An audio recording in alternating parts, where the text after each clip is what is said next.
रतिपुर नाम का एक बहुत ही सुंदर गांव था, जहां एक भी व्यक्ति गरीब नहीं था। एक दिन इस गांव के किनारे पर एक व्यक्ति रहने के लिए आता है और एक टूटे पुराने घर का इस्तेमाल करता है और फिर वो प्रधान के पास काम मांगने के लिए जाता है। अरे भाई, नए लगते हो, कहाँ से आए हो? अरे मैं तो पास के ही एक दूसरे गांव में रहता था। अब सोच रहा हूँ कि यहाँ बस जाऊं। अच्छा, पर तुम यहाँ रहोगे कहाँ? प्रधान जी, मैंने गांव के किनारे पर एक टूटा घर देखा है, सोच रहा हूँ कि उसी में रह लूंगा।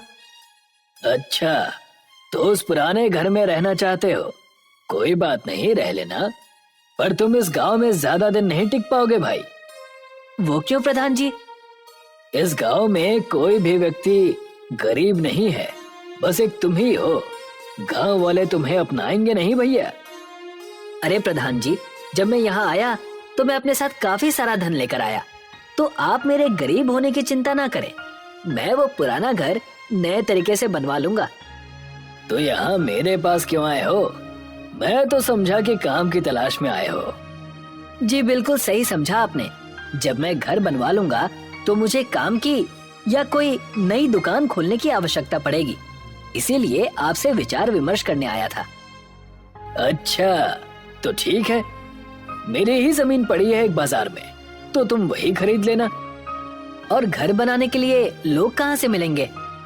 वो तो गांव के बाहर से बुलाने होंगे, तुम चिंता मत करो। आज का दिन उस घर में निकालो, मैं कल होते ही उन्हें वहां भेज दूंगा। जी प्रधान जी, जैसा आप कहें। ये कहकर लच्छू वहां से अपने घर की ओर चल देता है और प्रधान मुस्कुराने लगता है। शाम हो गई और प्रधान के घर पर दो लोग आए। ललित और मोहित, एक नया काम आया है। कैसा काम प्रधान जी? इस गांव के किनारे जो पुराना घर है, वहाँ एक नया व्यक्ति आया है, लच्छू नाम का। कहते हैं धन पर्याप्त है, एक नई दुकान खोलना चाहता है और साथ में एक घर भी बनवाना चाहता है। तो आप क्या चाहते हैं, अब हम घर बनाए? मोहित, पूरी बात सुनो। उन्होंने कहा कि बहुत धन लाया है उसने, क्यों प्रधान जी? सही समझा है तुमने। ओह, तो ऐसी बात है, तब तो हम उसका घर बनाने के लिए कल ही चले जाएंगे और शाम तक काम पूरा कर देंगे। ठीक है, अब काम पर लग जाओ तुम दोनों। अगले दिन ललित और मोहित लच्छू के घर के सामने खड़े थे। अरे भैया लच्छू, यही रहते हैं क्या? प्रधान जी ने बताया था कि यही पता है, पर पता नहीं आप कहाँ हैं। तभी दरवाजा खुलता है और लच्छू बाहर आता है। हाँ जी भैया, मैं ही लच्छू हूँ और यही घर मैंने खरीदा था। आप बस इसे सही से बना दीजिए। चिंता न करिए, साफ कर देंगे पूरा। और ये बंजर घर लगने लगेगा चकाचक। ठीक है भैया, और पैसे की चिंता मत करिएगा, मैं सारा पैसा काम होते ही दे दूंगा। ललित और मोहित घर के अंदर घुसते ही वो देखते हैं कि वहाँ बस एक संदूक रखा है और एक कपड़ों का थैला। ठीक है भैया, तब हम काम शुरू कर देते हैं। जी, आप दोनों काम कीजिए, कोई जरूरत पड़े तो मुझे बताइएगा।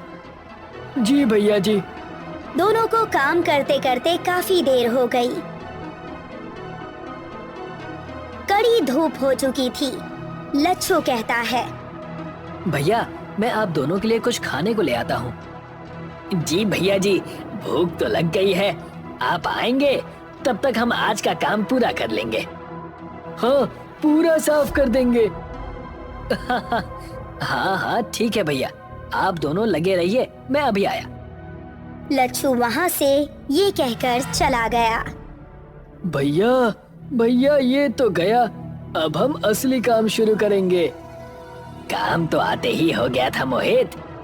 वो कैसे भैया? वो देखो, बस एक संदूक रखा है और एक बक्सा जिसमें कपड़े दिख रहे हैं, और कोई भी सामान इस आदमी ने नहीं रखा है। अच्छा, तो वो खजाना जरूर उस संदूक में ही होगा। आप तो बड़े होशियार हो भैया। चल मोहित, साफ कर देते हैं। दोनों भाई मिलकर उस संदूक को खोलते हैं। उन्हें सोने चांदी के सिक्के मिलते हैं। दोनों पूरा संदूक उठाकर वहां से भाग जाते हैं। अरे भैया ललित मोहित, कहाँ गए आप दोनों? मैं खाना ले आया। लच्छू चारों ओर सिर घुमाकर देखता है, पर उसे कहीं कोई नहीं दिखता। फिर वो देखता है कि उसका संदूक गायब हो चुका है। ये देखकर रोने लगता है। अरे लुट गया, मैं बर्बाद हो गया। मेरी पूरी जिंदगी की मेहनत चली गई। अब मैं क्या करूँगा? लच्छू प्रधान के घर चला जाता है। प्रधान जी, प्रधान जी। क्या हो गया भैया, तुम रो क्यों रहे हो? सब लुट गया, मैं लुट गया। थोड़ा शांत हो जाओ और मुझे पूरी बात बताओ। आपने आज जो 2 लोगों को भेजा था, उन्होंने मेरा सारा पैसा, मेरी जिंदगी की पूरी कमाई चुरा ली और वहां से भाग गए। ये कैसे हो सकता है? क्या उन दोनों ने सारे पैसे चोरी कर लिए? कितने पैसे थे उस संदूक में? बहुत पैसे थे, मेरी जिंदगी की कमाई थी उसमें। मैं अपनी सारी जमीन और घर बेचकर वो पैसे लेकर आया था कि इस गांव में आकर एक नई जिंदगी शुरू करूंगा। सोने चांदी के कई सिक्के थे उसमें। अच्छा, बड़ी ही दुखद बात हो गई ये तो भैया। रुको, मैं पानी लाता हूँ तुम्हारे लिए। जैसे ही प्रधान उठकर आगे बढ़ता है, उसके थैले से एक सोने का सिक्का गिरता है। लच्छू उसे उठा लेता है और बड़े ध्यान से देखता है। प्रधान जी, ये सिक्का मेरा है, यानी आप भी इस खेल में मिले हुए हैं। मुझे मेरे पैसे वापस कीजिए। अच्छा, तो तुम्हें आखिर पता चल ही गया। कोई बात नहीं, अब जब पता चल ही गया है तो क्या किया जा सकता है। बाहर आओ ललित और मोहित। ललित और मोहित दोनों वहां आ जाते हैं। तुम तीनों मिले हुए हो, मैं समझ गया। चुप भी करो भैया, पैसों का इतना मोह अच्छा नहीं है, इसलिए हमने तुमसे वो ले लिए। हाँ भैया लच्छू, उपकार किया है हमने तुम पर, दुनिया के मोह से छुटकारा दिलाकर। बाहर फेंक दो इसे। ललित और मोहित उसे बाहर निकाल देते हैं। चल भाग यहाँ से। दिखाई मत देना प्रधान जी के यहाँ। हाँ। लच्छू रोते हुए जंगल की तरफ जाकर बैठ गया। तभी वहाँ एक भिखारी आता है। क्यों रे भैया, रोता क्यों है? तुम नहीं समझोगे। एक भिखारी को दूसरा भिखारी ना समझे तो वो व्यर्थ है भैया। मैं भिखारी नहीं हूँ, मेरे सारे पैसे इस गांव के प्रधान ने चोरी कर लिए हैं। तो हो गए ना भिखारी तुम भी। हाँ, शायद सही कह रहे हो तुम। अब मैं क्या करूं, मुझे कुछ समझ में नहीं आ रहा है। मुझे कुछ पैसे दे दो तो मैं तुम्हारी मदद कर सकता हूँ। अभी भिखारी कहकर चिढ़ा रहे थे और अब पैसे मांग रहे हो। गजब की माया है। समझता हूँ, पर भूख इतनी लगी है कि क्या करूं। लच्छू अपने जेब से सारे पैसे निकालकर उसे दे देता है। बस ये आखिरी पैसे बचे थे मेरे पास, सारे पैसे दे दिए मुझे और खुद के लिए कुछ क्यों नहीं बचाया। तुम भी तो परेशान हो। मैंने तो आज खाना खा लिया था, तुम भी खाना खा लेना इससे। क्या मांगते हो, मैं भी तुम्हें वो दूंगा।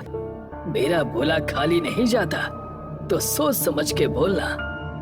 शायद तुम झूठ नहीं कह रहे, लेकिन फिर भी फिलहाल मैं इस हालत में नहीं हूँ कि कुछ सोच सकूं और मांग सकूं। अपनी इच्छा से जो उचित समझो वो दे दो। ठीक है, तब जिस घर में तुम रह रहे थे वहां पर एक खुफिया महल आ जाएगा। क्या सच? इतना भव्य घर तुम मुझे क्यों दे रहे हो? मैं इन सब चीजों से दूर हूँ भैया। मैं ना किसी से भीख मांगता हूँ और ना ही किसी को कुछ देता हूँ। जो दान में मिल जाए वो बिना कुछ कहे स्वीकार लेता हूँ। तुमसे मैंने मांगा था तो तुम्हें लौटा दिया। तभी भिखारी वहाँ एक संदूक प्रकट करता है और लच्छू को दे देता है। ये संदूक कैसा है? भैया, इस संदूक में अनगिनत पैसे हैं, ताकि तुम्हें कभी पैसों का अभाव ना हो। तुम्हारे अतिरिक्त अगर कोई भी इस संदूक को खोलेगा तो वो इसमें कैद हो जाएगा। आपका बहुत बहुत धन्यवाद महंत जी। अरे भैया, चिंता क्यों करते हो? भगवान का नाम भजो और काम करो, फिर जो होता है होने दो। लच्छू हाथ जोड़कर उस इंसान को प्रणाम करता है और उसके जाने के बाद अपने खुफिया महल की तरफ आ जाता है। जैसे ही वो दरवाजा खोलता है तो मानो अंदर से वो जैसे कोई महल हो। वाह, ये तो सचमुच एक महल की तरह है। लच्छू बड़ा ही अचंभित होकर पूरे महल को देख रहा था। तभी उसे दरवाजे पर एक दस्तक सुनाई देती है। संदूक को रखकर वो दरवाजा खोलने के लिए जाता है।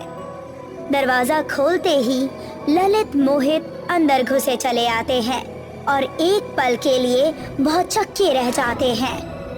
ये क्या है? कैसे? कहां से? कब से? क्या काम है? अब क्यों आए हो यहाँ?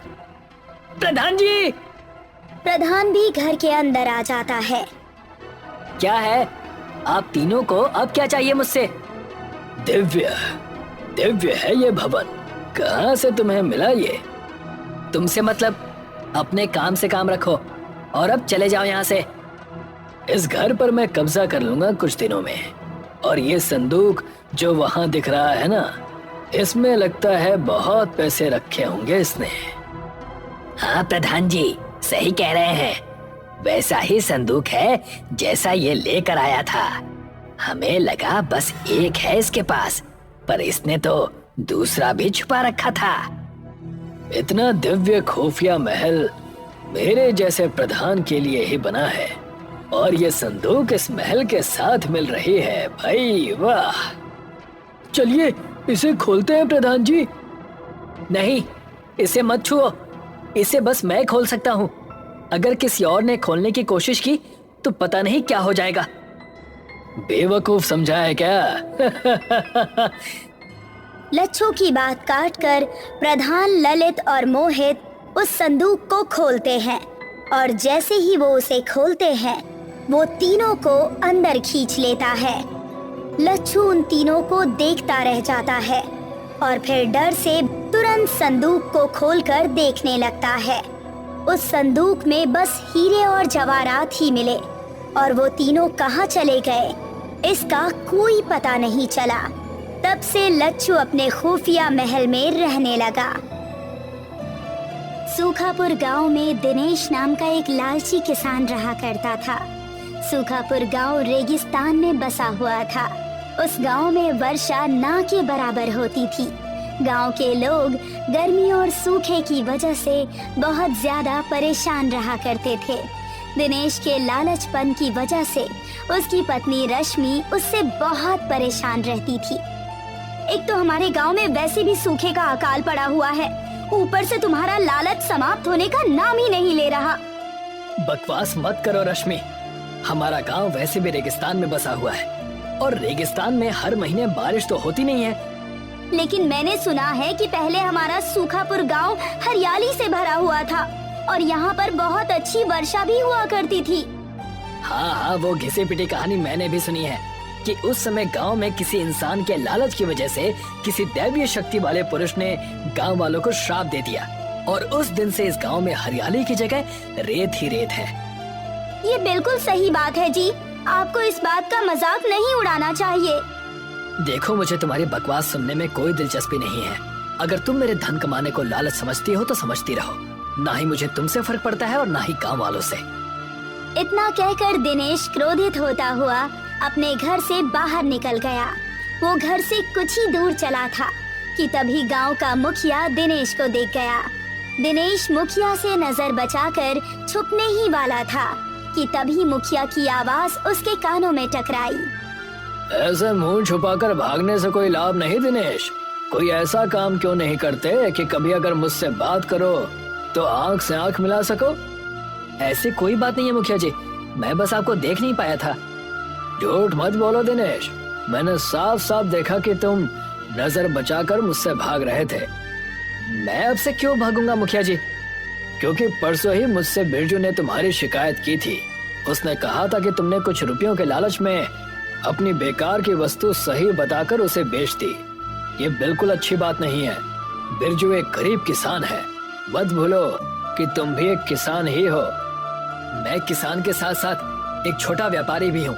और मुखिया जी, व्यापार में इतना तो चलता है। और वैसे भी बिरजू कोई दूध पीता बच्चा तो था नहीं, वो एक 26 वर्षीय हट्टा कट्टा नौजवान है।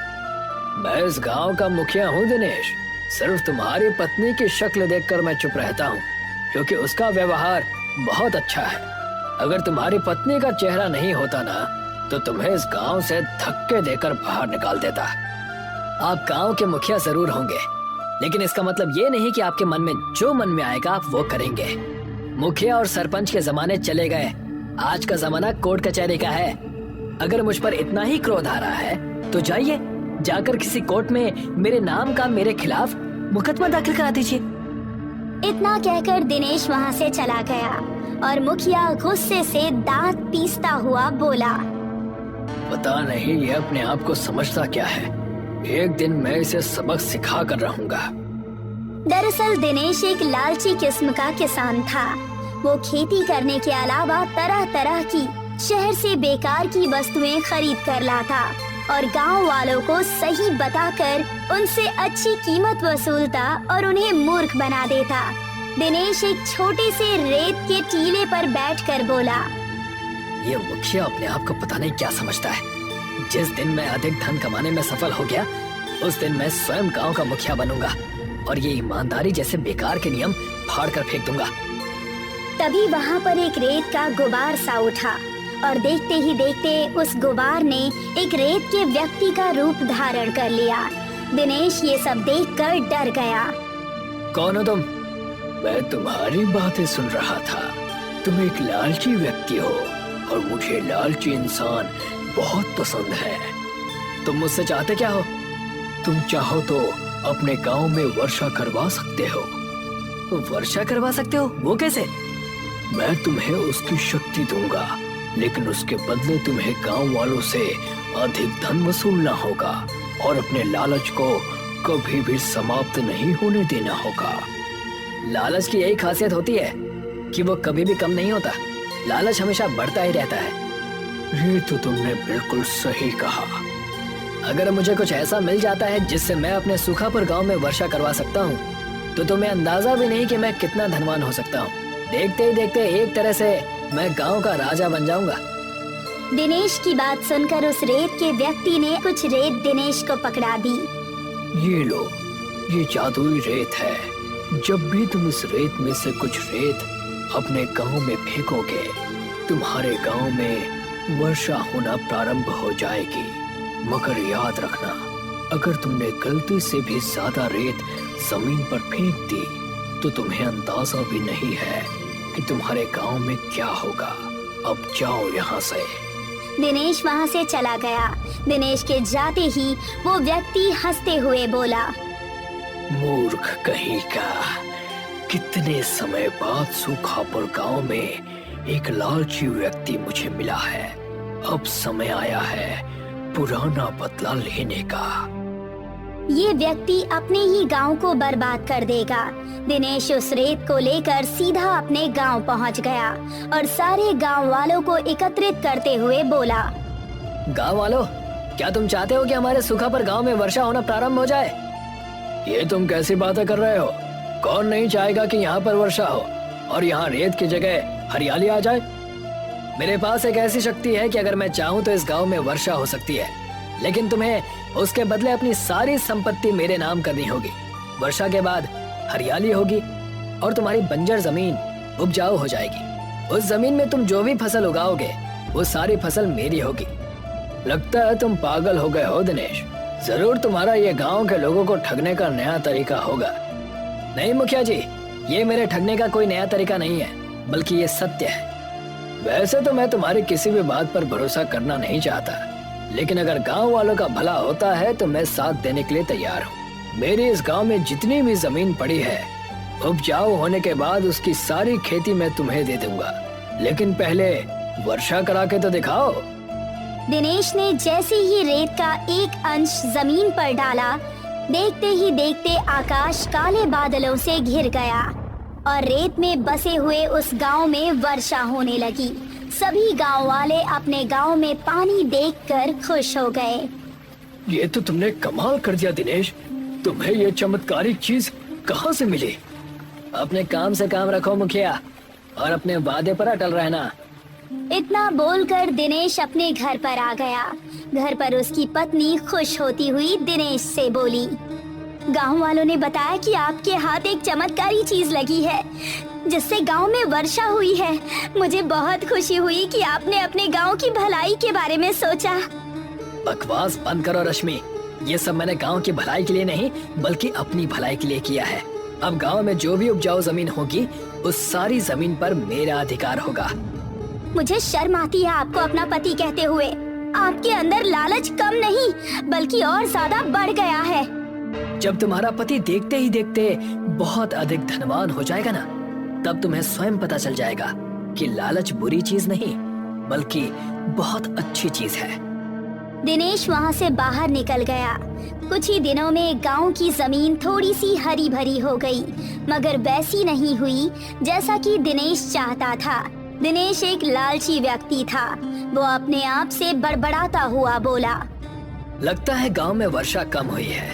एक काम करता हूँ, ये सारी की सारी रेत मैं जमीन पर फेंक देता हूँ। बहुत ज्यादा वर्षा होने पर यहाँ की जमीन बहुत ज्यादा उपजाऊ हो जाएगी। इतना बोलकर दिनेश ने वो सारी की सारी रेत जमीन पर फेंक दी, मगर अगले ही पल एक तेज धमाका हुआ और देखते ही देखते गांव में बर्फ की बाढ़ आ गई और कुछ ही दिनों में गांव का जीवन तहस नहस हो गया। गांव में अब बहुत ज्यादा सर्दी बढ़ने लगी, सारे घर नष्ट हो गए। ये सब देखकर दिनेश उस रेत के टीले के पास पहुंच गया। कहाँ हो तुम रेत के व्यक्ति? तुमने तो कहा था कि मैं अमीर हो जाऊंगा, लेकिन मेरी वजह से ना जाने कितने लोग तबाह हो गए हैं। और तो और पूरे गांव में बर्फ की बाढ़ आ गई है। सभी गांव वाले ठंड से ठिठुर रहे हैं। कुछ ही पलों में वही रेत का व्यक्ति दिनेश के सामने आ गया। तुमसे मैंने कहा था कि उस रेत का इस्तेमाल ज्यादा मत करना, लेकिन तुम एक लालची व्यक्ति हो। तुम्हारे गांव वाले तुम्हारे लालचपन की वजह से तबाह और बर्बाद हो गए हैं और मुझे उन्हें तड़पता हुआ देखकर बड़ा आनंद आ रहा है। तुम कहना क्या चाहते हो? दरअसल किसी जमाने में मैं तुम्हारे गांव का मुखिया था। मेरे लालच की वजह से मुझे और गांव को श्राप मिला था कि मैं और पूरा गांव रेत में परिवर्तित हो जाएं। बरसों बाद मुझे बदला लेने का मौका मिला और मैंने ले लिया। अब तुम जानो और तुम्हारा काम जाने। इतना कहकर वो व्यक्ति वहाँ से गायब हो गया। दिनेश मुंह लटकाकर अपने गांव चला आया। दिनेश को देखकर सारे गांव वालों ने उसे घेर लिया। तुमसे मैंने कहा था दिनेश, तुम्हारे लालच का नतीजा किसी दिन बहुत बुरा होगा।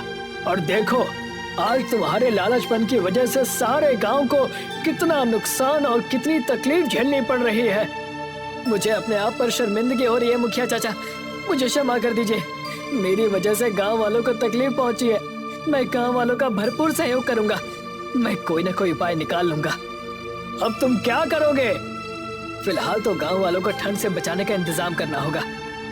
इतना बोलकर दिनेश अपने घर से बहुत सारे मोटे बोरे और रुई ले आया और गांव वालों की ओर देखकर बोला, गांव वालों, हमारे घर तो तबाह हो चुके हैं। तुम सब बोरों और रुई से गुदड़ी के घर बनाओ ताकि तुम्हें ठंड में थोड़ा सुकून मिले। गांव वालों ने ऐसा ही किया। दिनेश के कहे अनुसार वो सभी बोरे और रुई मिलाकर झोपड़ी गुदड़ी के घर बनाने लगे। गांव वालों को इससे बहुत ज्यादा राहत मिली। तुम्हारे अंदर का बदलाव देखकर मुझे अच्छा लग रहा है दिनेश, लेकिन गांव वालों को अभी पूरी तरह से राहत मिली नहीं है। अभी भी कुछ लोग हैं जो बेघर हैं। मेरे पास एक उपाय है मुखिया जी। क्यों ना हम ट्रैक्टर की ट्रॉली को उल्टा करके उससे एक घर बनाएं। उससे होगा ये कि घर गर्म भी रहेगा और घर का घर भी हो जाएगा। वाकई तुम्हारे दिमाग का तो जवाब नहीं। अगर यही दिमाग तुम अच्छे कामों में लगाते तो आज बहुत सफल होते। मुखिया ने गांव में यही ऐलान कर दिया। गांव वालों का जीवन कुछ दिनों तक ऐसे ही चलता रहा, मगर एक दिन अजीब घटना हुई। देखते ही देखते गांव से बर्फ समाप्त हो गई और ठंड भी खत्म हो गई और सारे गांव में हरियाली ही हरियाली छा गई। मुखिया दिनेश के पास आकर बोला, दिनेश, ये सब कुछ कैसे हुआ? पता नहीं मुखिया चाचा, मेरी भी कुछ समझ में नहीं आ रहा। चलो चलकर देखते हैं। दिनेश अपनी पत्नी सहित मुखिया के साथ बाहर आ गया।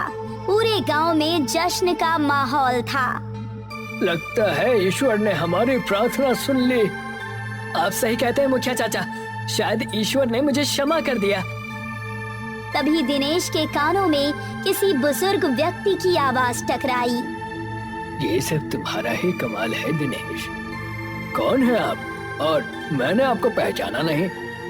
मैं भी इसी गांव का व्यक्ति हूँ। वर्षों पहले इस गांव को एक श्राप मिला था। उस श्राप को दिनेश ने तोड़ा है। मुझे तो अभी भी ये बात समझ में नहीं आ रही, आप हैं कौन? बहुत समय पहले की बात है। एक साधु इस गांव में आए थे। साधु के पास कुछ मोती थे जो उसे शहर में किसी को देने थे, मगर गांव के मुखिया की नीयत खराब हो गई। मुखिया ने साधु के वो मोती चुरा लिए। गुस्से में आकर साधु ने मुखिया सहित इस पूरे गांव को श्राप दे दिया कि ये पूरा गांव रेत में परिवर्तित हो जाए, और वही हुआ। हाँ, लेकिन इससे मेरा क्या लेना देना? गांव वाले उस साधु के सामने बहुत गिड़गिड़ाए। तब साधु ने कहा कि इस गांव में कोई ऐसा लालची व्यक्ति जिसके लालच की कोई सीमा ना हो, जब वो सुधर जाएगा और उसके दिल में गांव के लोगों के लिए भलाई जन्म लेगी और उसका लालच समाप्त हो जाएगा, उस दिन उसका श्राप टूट जाएगा। और फिर वही हुआ। इतना कहकर वो व्यक्ति वहाँ से चला गया और गांव में सभी लोग खुशी खुशी रहने लगे।